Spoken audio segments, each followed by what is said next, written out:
Hello dear students and teachers, welcome back to the NSS academy 360।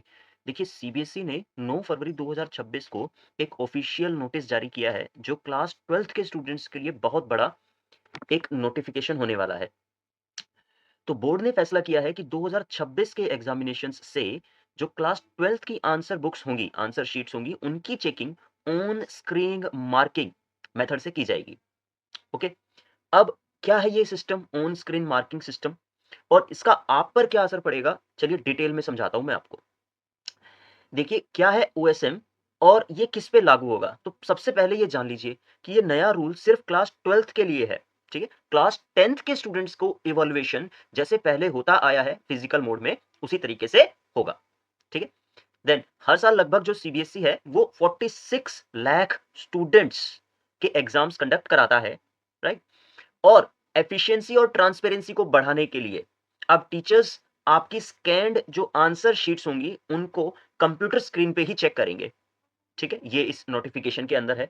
कुछ points यानी कि जो बेनिफिट्स हैं इस सिस्टम को लागू करने के बाद जो होने वाले हैं उनको डिटेल्स में यहाँ पे एक्सप्लेन किया गया है। आप एक बार समझ सकते हो, रीड कर सकते हो। मैं मोटा मोटा आपको समझा देता हूं। देखिए, सबसे पहला जो फायदा रहेगा वो ये रहेगा कि टोटलिंग एरर्स अब ना के बराबर होंगे, नहीं होंगे टोटलिंग एरर्स जो कि पहले होते थे। मार्क्स ऐड करने में कोई गलती नहीं होगी। ठीक है, रीजन क्या है? क्योंकि जब तक एक क्वेश्चन के मार्क्स अपडेट नहीं होंगे स्क्रीन पे, तब तक सेकंड क्वेश्चन पे आगे नहीं बढ़ा जाएगा। ठीक है, जो आपके इवेल्युएटर्स होंगे उनके द्वारा। सेकंड, अब जो रिजल्ट है वो फास्टर डिलीवर हो पाएगा स्टूडेंट्स तक। तो ये भी एक सीबीएसई के साइड से अच्छा विचार रहा, एक एडवांटेज रहेगा, जिससे कि इवेल्युएशन जल्दी इसलिए हो पाएगा क्योंकि अब जो है पेपर को ट्रांसपोर्ट करने का टाइम बच जाएगा। ठीक है, जो कि पहले होता था, ट्रांसपोर्ट करना पड़ता था शीट्स को। देन टीचर्स के लिए बड़ा कन्वीनियंट होने वाला है, टीचर्स अपने ही स्कूल में रहकर चेकिंग कर सकेंगे। ट्रांसपेरेंसी आएगी इस मेथड से, तो रिजल्ट्स के बाद मार्क्स वेरिफिकेशन की जरूरत नहीं पड़ेगी। ठीक है, एंड ये एक डिजिटल और एनवायरमेंटल फ्रेंडली तरीका है। ठीक है, ये इन्होंने 10th पॉइंट में बताया। मोटा मोटा मैंने आपको समझा दिया है। ठीक है, तो आप एक बार इसको रीड कर सकते हैं।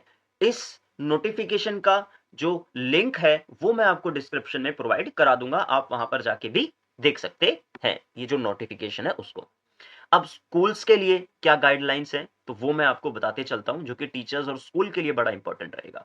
तो स्कूल्स को इसके लिए टेक्निकल सेटअप करना पड़ेगा, एक प्रॉपर कंप्यूटर लैब जिसमें पब्लिक स्टैटिक आईपी डोमेन होना चाहिए, पीसी या लैपटॉप जिसमें वो काम कर सके, at least 4 GB 4 GB RAM, और ऑपरेटिंग सिस्टम मस्ट बी 8 और 8 से अबव, यानी कि विंडोज 10 और विंडोज 11, यानी कि 8 वह जो ऑपरेटिंग सिस्टम था विंडोज के द्वारा उससे अबव होना चाहिए।